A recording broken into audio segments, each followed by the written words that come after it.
s'éclatent avec la babysitter, on peut leur mettre entre les mains le bon plan dont va nous parler tout de suite Aurélie Calais. Bonjour Aurélie. Bonjour. Je rappelle que vous êtes psychologue clinicienne. Vous avez créé avec Clémence Prompsy le cabinet Kids et Family. Et vous avez aussi créé donc cette boîte, la boîte anti-ennui. Pourquoi avoir créé cet objet, cet outil ? Alors d'abord parce que les parents rêveraient d'avoir 2 heures pour s'ennuyer et qu'on n'y arrive pas. Et que les enfants répètent tout le temps, effectivement, ce que vous avez dit. Je m'ennuie, viens jouer avec moi, je sais pas quoi faire. C'est un vrai sujet, quoi. Mais pourquoi vous avez créé une boîte anti-ennui alors que les psys nous répètent à tout va, c'est bon pour les enfants de s'ennuyer ? Alors effectivement, l'ennui, c'est hyper important. Ça développe l'imagination, enfin ça développe des choses essentielles chez les enfants. Mais aujourd'hui, les enfants ne savent plus s'ennuyer. Donc en gros, là, on leur donne un coup de pouce sur...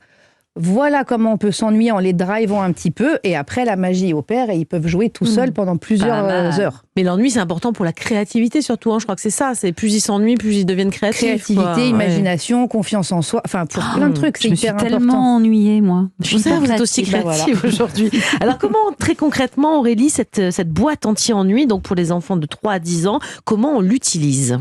Alors en gros, nous, en fait, on est parti au départ de 15 facultés qui nous paraissaient hyper importantes à développer chez les enfants. Parce que comme on est psychologue au départ, on est parti de ça.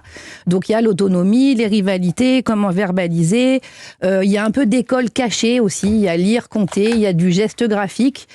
Enfin, voilà, et on s'est dit, pour améliorer ces 15 facultés, on a trouvé des activités. Alors, parfois, elles se croisent entre elles.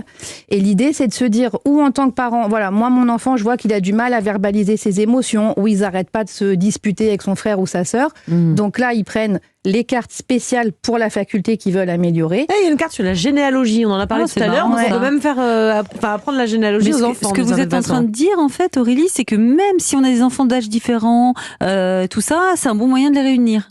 Exactement, ouais. En tout cas, on peut prendre les cartes spéciales rivalité. Oui, et puis surtout, après les enfants, ou les parents ils choisissent comme ça, ou les enfants, on a fait des dessins très grands qui représentent vraiment la carte, où on laisse l'enfant choisir la carte qui l'inspire le plus. Et effectivement, l'idée, c'est de créer du lien. Alors, les petits qui ont 3 ans, ils peuvent pas lire, donc il faut que l'adulte l'aide, lance le matériel, lui prépare tout.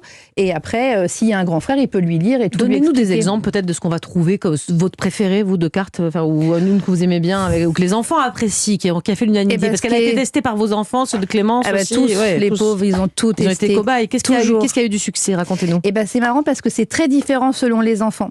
Je vois alors nous, on a voulu faire un peu d'école cachée parce que Clémence et moi, on n'aime pas trop l'école et qu'on trouve que si on peut faire un peu d'école, les faire travailler sans qu'on ait toujours à se fâcher. Donc, par exemple, pour les dictées, on a fait des pinces à linge alphabet où ils révisent leurs mots comme ça et des trucs d'écriture. Il y a des choses plutôt pour des enfants qui sont un peu maladroits, des trucs un peu moteurs avec du papier crépon dans un couloir où on fait un parcours de rayons laser et des ateliers cuisine. Ah, c'est chouette. Alors, comme j'étais nulle en cuisine, donc la carte spaghetti, saucisse, je suis désolée, c'était mon idée, donc vous voyez mon niveau de cuisine, mais pour les enfants, c'est très bien.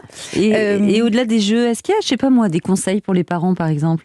Alors oui, en fait, il y a, au-delà de la carte, donc il y a les cartes, et en plus, dedans, il y a un livret qui fait une 40aine de pages, qui est vraiment un vrai ouvrage pour les parents, parce que quand on dit aux parents en consultation, les parents qui ont un peu de mal à laisser les enfants faire des choses par eux-mêmes, on dit, l'autonomie, c'est important pour se développer.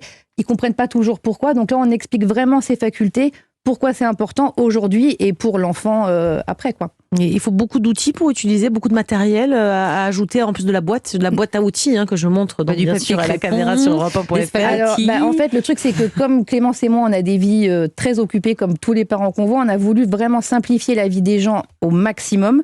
Donc, sur le livret, vous avez tous les ingrédients nécessaires qui sont classés par rayon de supermarché. Génial, pour que ce soit cool. Donc vous vous dites, alors c'est que des choses qui coûtent pas cher du tout et en général on a les 3/4 à la maison. Et d'ailleurs ça coûte combien cette boîte? On peut la trouver où cette boîte anti-ennui? Alors la boîte elle coûte 29,90. Elle est en vente partout dans les librairies, sur la Fnac, Amazon. Génial. C'est super. Je vais me l'acheter. Tiens, 29,90 €. Vous avez des enfants de 3 à 10 ans. C'est pour vous ennuyez souvent. C'est pour ma Saint-Valentin. Le grand qui veut être babysitter, c'est un super truc. Et si vous allez déjeuner chez des copains où il y a plein d'enfants, plutôt que d'offrir des fleurs, vous donnez la boîte et vous dites, allez, amusez-vous. Parce qu'on peut pas offrir des strings à tout va comme ça. Merci beaucoup.